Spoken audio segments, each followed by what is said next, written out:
મારા દીકરાની લાડકી મેળવી.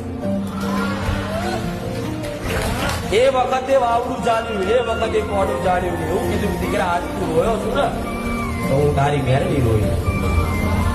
હું આ સમયની રાહ જોતી હતી ચારે મારો દીકરો બધી કદાચ લાલચ મૂકી, મોહ માયા મૂકી, બધા કોમના સ્વાર્થ મૂકીને એક વાર હૃદયથી રોઈ જાય કે માં મેલડી. તારે એના નાભીની પુકાર થાય. કેવો દકે પુકાર કરતી તો હું મેલડી કદાચ ટૂંકો મારી નાખી. કદાચ મારો કોઈ લાડનો દીકરો હોય ને એકદમ લાડકો, જેમ મને લાડકી મેળવી કોઈ મળતી હોય એવી મારો લાડકો દીકરો કોઈ લાડકો ભક્ત હોય ને એના માટે તો એ માતા છું. મારો બની જાય એને કોઈનો ના થવાનો, એટલે તો આજ માતાના બનો. અને એક વખત મને મેલડીને પ્રાર્થના કરીને એ દીકરાને મારો બનાવી દીધો. જગતમાં બીજાનો થવા ના દઉં એ મેલડી.